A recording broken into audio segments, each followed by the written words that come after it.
after one surrenders their mind into their heart, are they no longer interested to learn about how the world works, or how the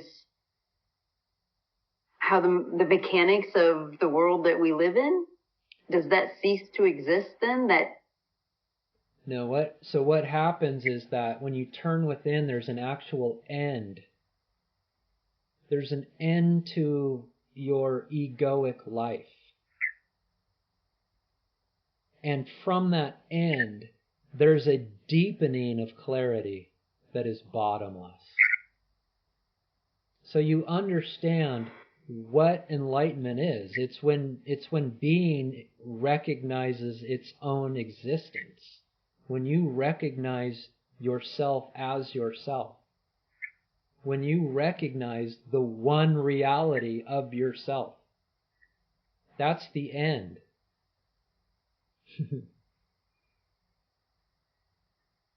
And in that end starts a new, just deepening of clarity, which you could reach back out into the world and still continue to be absorbed in truthful information.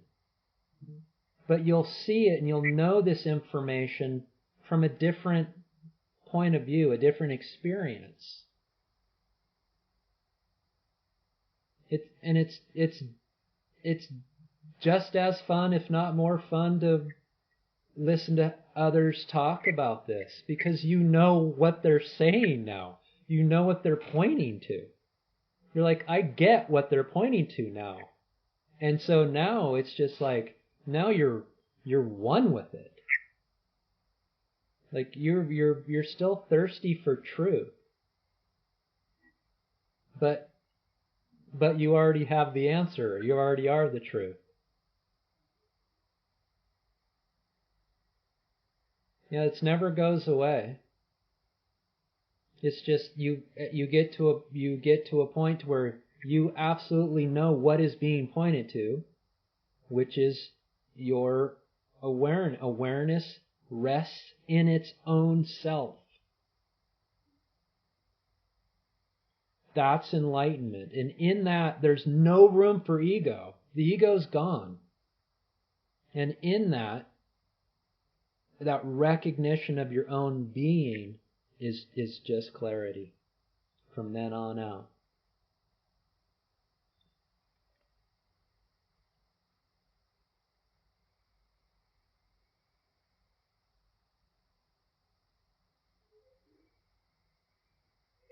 Well, now I want to spend the next hour just in silence.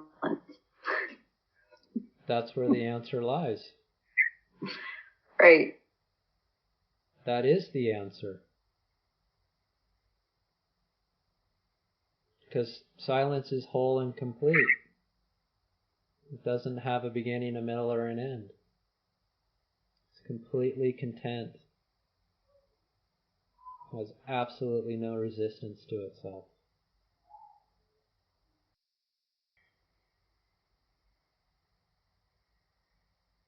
And you are that. So you want to go rest in yourself for the next hour. Yourself of silence.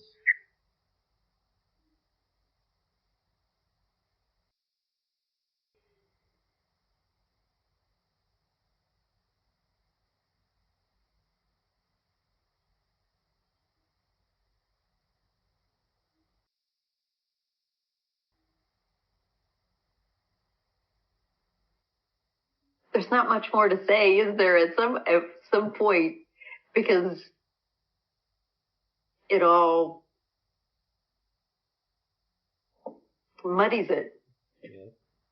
Yeah, your mind goes silent in these types of conversations.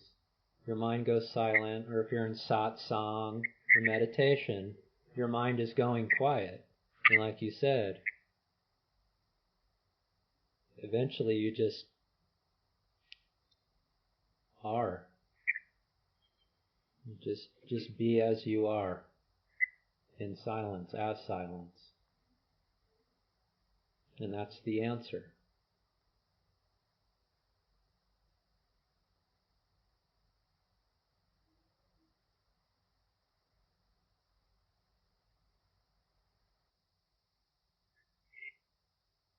which just makes me laugh because it's so opposite of what we think we have to seek for. It's counterintuitive for sure. Absolutely counterintuitive. How can anything come out of silence? How can that have value? The ego will say. There's nothing there. Right. That can't possibly bring happiness. That's ridiculous. And yet, when you experience it, even for a moment, you're in. You know that's the truth. It's a relinquishing. Yeah. You're relinquishing tension, and in that relinquishing, what remains is peace. The absence of tension.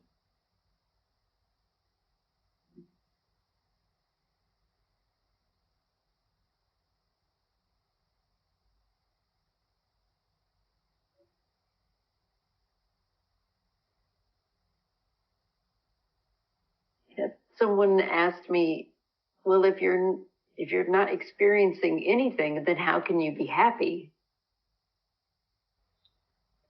You're experiencing the one of everything.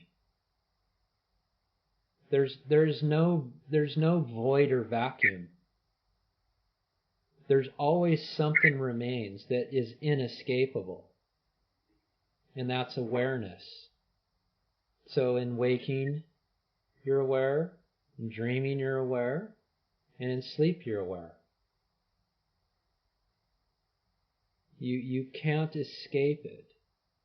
I mean, you can take it a step further.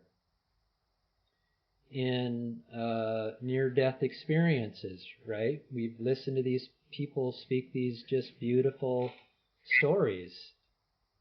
But what's the one underlying thread to every story?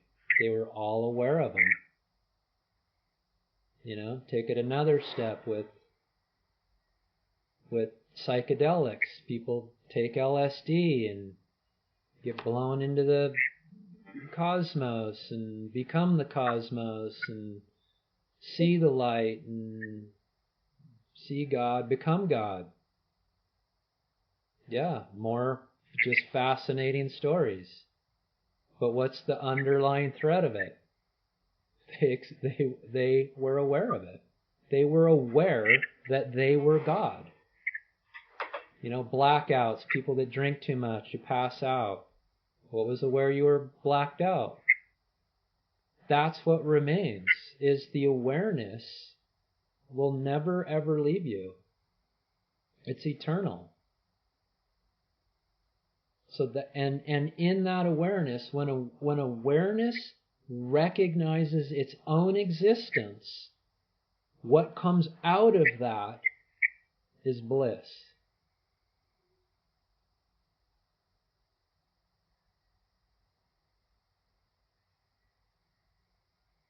So there's no such thing as an empty void where nothing is experienced and happiness does not reside.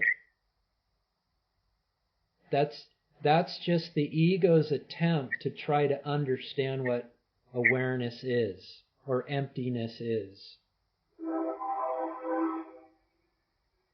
It can never ever know what's being pointed to here.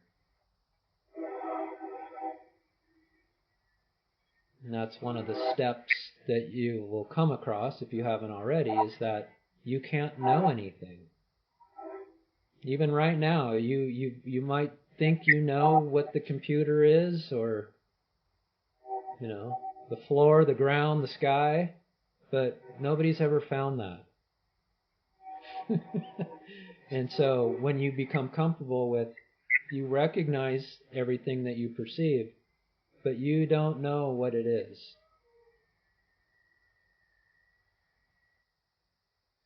Besides awe, there's awe. There's awness happening, which you mentioned earlier.